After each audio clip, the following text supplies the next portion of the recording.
Hello everyone, welcome to English Shorthand classes. Exercise 21. Get ready for the education. Start. The ministry has taken care to foster regional languages. For that purpose, it has spent certain amounts.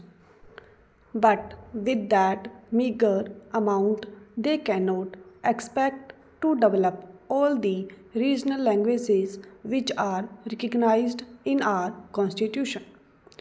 Then there are certain languages which are not recognized but which are rich.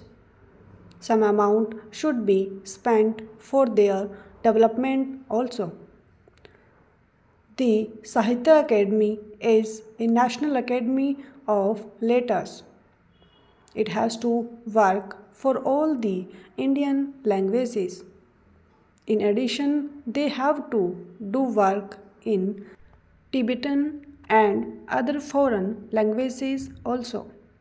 But the total allocation for that institution is round about rupees 20 lakhs only, and out of that 80% or something like that is spent on establishment. Then what remains for the development of the languages or to take up projects for the development of the regional languages.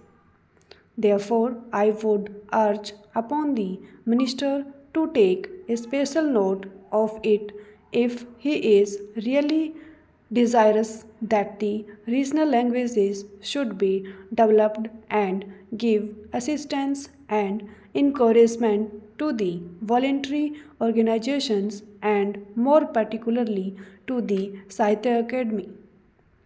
I find from the report of the ministry that the National Book Committee was constituted in 1976 and again in 1980, but since 1980 it has not been constituted and has not been functioning. Then how can we expect that this ministry will deliver the goods so far as national books are concerned? That also should be taken into consideration and prompt action should be taken. There is a certain formula laid down in the report for the export and import of books. There only the amount has been mentioned. Nothing has been mentioned about the quality or the nature of the book which can be imported or exported. There is no institution or committee to supervise it. It is left to the Commerce Ministry, and the Commerce Ministry does it in a commercial way, but everybody knows that books imported in a commercial way cannot serve the cause of education and enrich knowledge. There are manuscripts lying all over the country.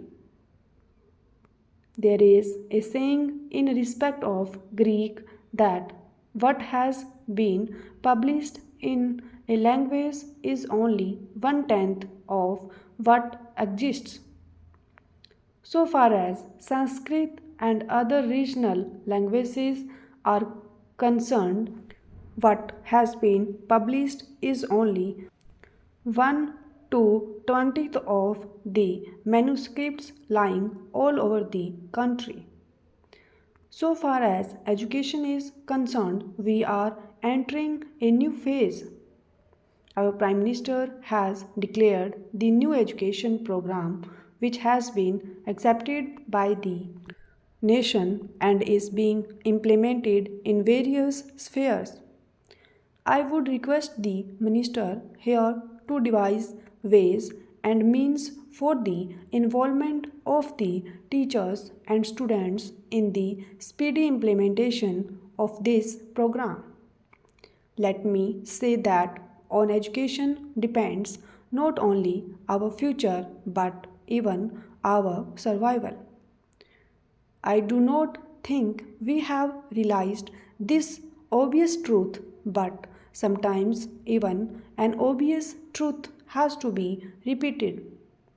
If that is so, I would like to ask my dear and esteemed friend, the Education Minister, and his able colleague whether they and we together have really succeeded in giving priority to education, educational programs, and allot them adequate funds. Of course, for education, the funds will always be inadequate. But in our country, I find over a period of many years since independence, the funds allotted to education are very meager. One argument advanced is why do you want to spend more on education and create educated unemployed? I feel this is a contradiction in terms. If a person is educated, how can he be unemployed? It means we are not educating him properly. A truly educated man will always be employed. If nothing else, he will be self employed. But unfortunately, our education is such that even self employment has become almost an impossibility. Coming back to my main point, I would like education to be given the topmost priority by all concerned, by the community at large, by the union and state government, and by the leaders of public opinion. For many years, the Education Ministry is not represented at the cabinet level. I cannot imagine a cabinet of any democratic country where a minister of education is not a member of the highest policy making body, namely the Council of Ministers. If you want to spend money in other spheres, but if you do not consult and involve the education ministers, who is really to give you the manpower, you cannot get the desired results.